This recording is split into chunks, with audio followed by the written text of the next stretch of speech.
হঠাৎ করে একদিন শয়তান আসছে, হুজুর বেশে আসছে, এসে ডাক দেয় 5 নাম্বার ছাড়। এসে ডাক দেয় এ আল্লাহ আল্লাহ বলে কি কয়, কি অবস্থা, খোঁজখবর নিচ্ছি? খোঁজখবর নিচ্ছি তো ওটা দেখছি। ভাই দেখবেন, আমলি বন্ধুর চাইতে বদ আমলি বন্ধু বেশি জুটে। কেন জানেন? আমলি বন্ধু আমাদের কথা বললে এই কারণে ভালো লাগে না, আর বদ আমলি বন্ধু খাজুর আলাপ মানে এই কারণে ভালো লাগে। দোস্ত কেমনে টানছোস? কেমনে টানছি, খুব মজার একটা টান দিই, দেখবেন এর মজা লাগবে। দোস্ত তুই থাক, আমি তোরে পাহারা দিতেছি, কতক্ষণ সময় লাগাবি, লাগা কাটা, আমি আসি না। দেখবেন এই সমস্ত বন্ধু বেশি জুটে যেগুলো আপনারা অকামের বুদ্ধি দিবে। এই শয়তানেরা এই অকামের বুদ্ধি দেয়। আচ্ছা দোস্ত কেমন দেখলা? সুন্দর রে, অনেক সুন্দর। তো থাক না, দরকার নেই, অন্য কিছু করা দরকার নেই। আচ্ছা এই কিছু করছেনি, অন্য কোনো কিছু করা দরকার নেই। আবার আচ্ছা শোন, আমার একটা কথা, তুমি তো বিশ্বাস করো আল্লাহ মানুষ, বুজুর্গ মানুষ বলে হ্যাঁ, জীবনে কোনোদিন গুনাহ করছো মনে পড়ে না। আচ্ছা ভালো কথা।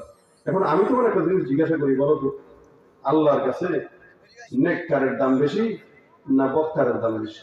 মানে তুমি সারা জীবন ইবাদত করলা, আল্লাহর কাছে মাফ চাওয়ার কোনো প্রয়োজনীয়তা অনুভব করো না, কিন্তু যে বান্দা গুনাহ করে, এই গুনাহ করার পরে আল্লাহর কাছে যদি মাফটা চায়, আল্লাহ মাফের উসিলা তারে মাফ করে দেয় এবং তার পছন্দের হয়ে যায়।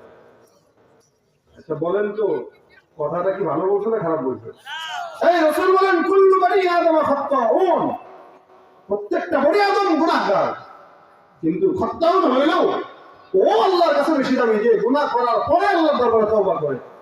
ফেরেশতারা গুনাহ করতেও জানে না, তওবাও করতে জানে না, যার কারণে ফেরেশতাদের দাম নাই। আর ইনসান গুনাহ করতে জানে, তওবা করতে জানে, এই তওবার কারণে ইনসানের দাম বেশি। এখন শয়তান তারা বলতেছে তুমি জিন্দেগিতে তওবার মানবা বুঝবা, কিন্তু গুনাহ করো না। একবার মানে গুনাহ করতে হয়, একটা গুনাহ করে আল্লাহর কাছে এমন কান্দন দিবা যে কান্দনের ঠেলা আসমান থেকে নেমে চলে আসবে। আল্লাহ তো বাস্তব বললে রে ভাই, ওটা ভেবে দেখি নেই।